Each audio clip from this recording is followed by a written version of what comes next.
listen, bro, call yourself a Game Award the way you keep getting snubbed. Hey, everybody, what's up? Welcome back to the Games Case. I'm really sorry about that. Today, and only today, we are here to talk about the Game Awards, right? Do a little predicting, you know, do a little discussion. Quick stuff right here. It's really hard actually for me to predict the Game Awards just because Jeff Keighley can bring everybody, but also bring nobody. And it's always a mixed bag. Like some of the shows can be fantastic and sometimes they're not. And also, you know, I think throughout the next week, we'll get a bit of a better idea of what's going to be there. Because usually, you know, Jeff Keighley starts teasing what is going to be happening or who's going to be there. But for now, we're just going to go off some predictions. But first, guys, what I want to tell you right away is you can actually go right now to the website of the Game Awards, right? And let me tell you something crazy, right? So this is like the players nominee choice page, right? Where we can choose what wins Game of the Year based on the players choice. Let me tell you something. I voted for Sonic. I've been telling people to vote for Sonic, and here we are at second place of the players choice, bro. So please, guys, all right, Sonic fans,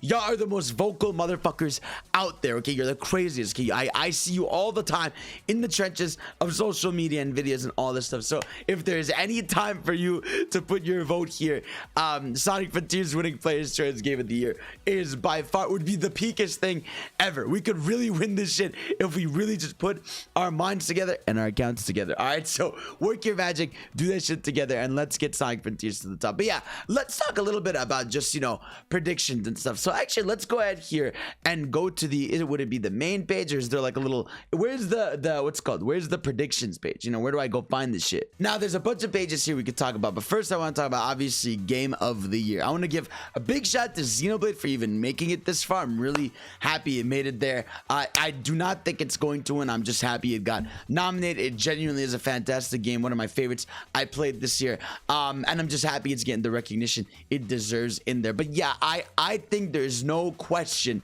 in my mind that Elden Ring is winning this. I know a lot of people adore God of War, you know, God of War getting crazy reviews, getting, you know, crazy sales numbers, but I think Elden Ring was the closest I saw the internet to Breath of the Wild talk since Breath of the Wild. And I don't mean like comparing it as the same game, but just that like the game that like it feels like it changed how people want to make open worlds. It had that thing, you know, where people were showing crazy clips of how they even solved things or secrets that they found and all that stuff. I just think, you know, when it comes to the Game of the Year, I do think Elden Ring was that game in terms of conversations and things it did and all that stuff. Yeah, I mean, usually like stuff like best art direction, you know, best game of the year, best game direction, best score and all that. I really do think Elden Ring is about to have a crazy sweep. Like I really do think it's gonna be a back and forth. Now here for performance, you might have the Kratos dude, that makes sense. So you might have, what's it called? You might have a Plague Tale person win here. I don't really know.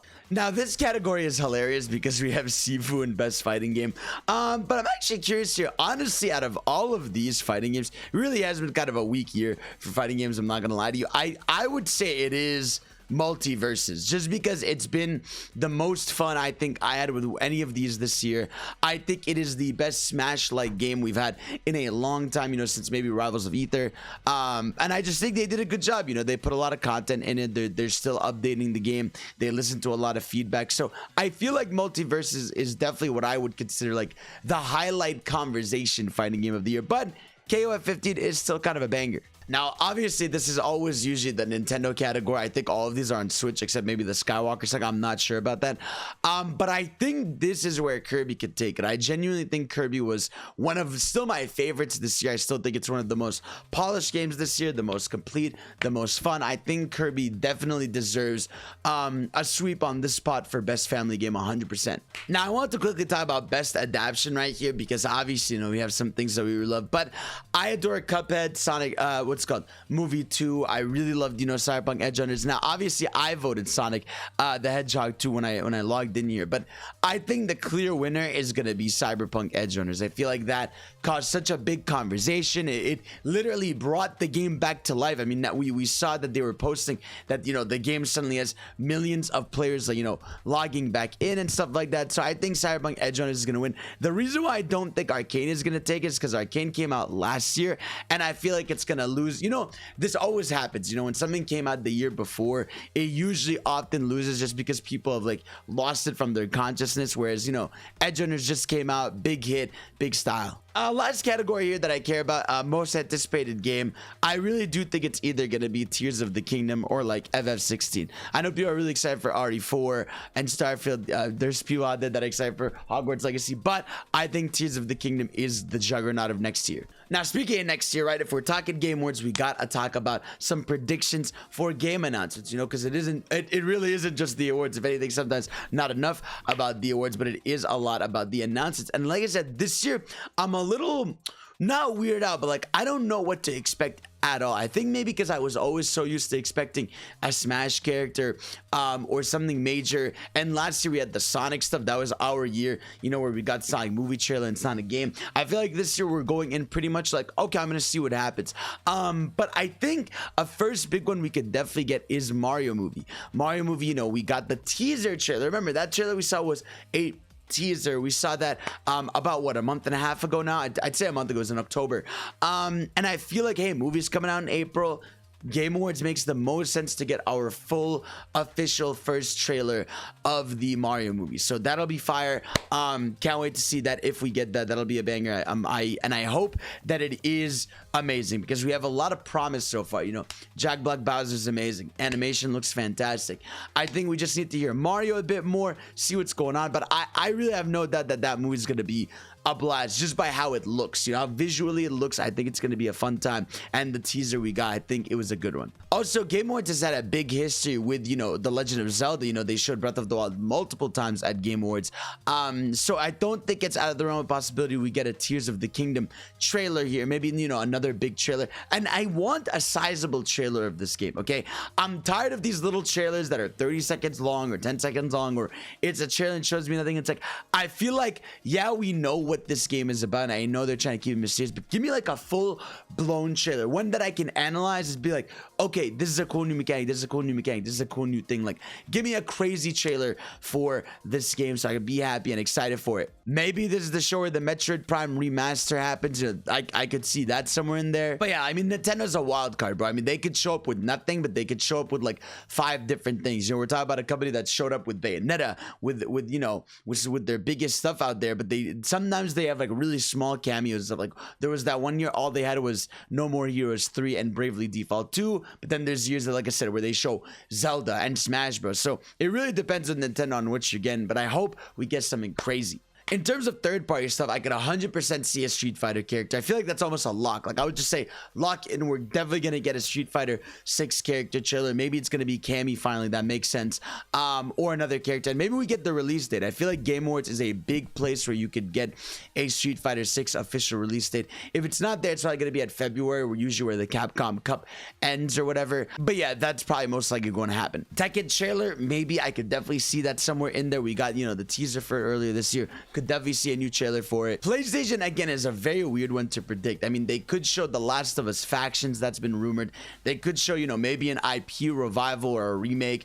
You know, it's been rumored that maybe Blue Point is working on like a Metal Gear remake or something. I don't know. With PlayStation, it's hard to predict. They could, like I said, not be there. They could show Spider-Man. You know, maybe Spider-Man 2 gets its big gameplay showing here. I doubt it, because PlayStation likes to keep to their own a lot of times. But I could see something crazy like that if they just want to make a big splash, because it's been a hot minute since a big splash from PlayStation. They have not had a PS5 showcase in like a year and 3 months. So hey, this is a good time to be like, hey, let's show something. Another big one that's pretty easy, I would say, Elden Ring's DLC. I think if this game was gonna get any new content, which I think it will, Game Awards is the place to do it, just because they've had such a good relationship with Jeff Keighley. So Elden Ring DLC at Game Awards, I would almost say, is a lock. Xbox, again, very hard to predict, because they could show up with nothing, or they could show up with 5 different things. You know, they could show Starfield in there. They could show, I don't know, a new Gears. They could show new Halo maps coming out, like a Battle Royale mode or something. They could show, you know, maybe some new indie game they got. Maybe some other AAA studio. Maybe we get a trailer for Hellblade 2 finally with a release date. Like, I feel like with Xbox, they need something, man. Like, I know Game Pass is fantastic and all that stuff, but like, come on, man. Show me you guys some shit in the can for first-party games, bro. Please. Square Enix is also probably a big one. We could get an FF16 trailer. We could get a trailer for Dragon Quest, maybe Dragon Quest 12 or if not Dragon Quest still, maybe that HD 2D remake of Dragon Quest 3 they're making. You know, with Square, it's endless possibilities. They could show Forspoken, since, by the way, yeah, remember that game? Still coming out in February. That's happening. We're probably gonna get a bunch of like random games. We're probably gonna get Fortnites and your Fall Guys and all the things, you know, the small things that make this show money. Ubisoft will probably show up in one way or another because they're usually everywhere. Like I said, hard to predict the Game Awards just because it is a very big wild card show. But I'd say my locks are something for Nintendo, probably the Mario movie trailer, and maybe a game, so maybe Legend of Zelda. I would say a Street Fighter character is a lock. I would say PlayStation having something there is a lock. And Square, I'm going to say it's going to be an FF16 trailer. I think it's going to be something like that. Ubisoft, you know what Ubisoft will show? They'll show the Avatar trailer for the new Avatar game. Look, the movie's coming out in a few weeks now, finally. So I think finally getting out a trailer for that new game just for some cross-marketing synergy would make the most sense. But everybody, let me know what you think is going to be at the Game Awards. What do you want to see the most? What are you most excited for? What do you think is going to win Game of the Year? And let me know, of course. Thank you all for watching. You are the best. Peace out.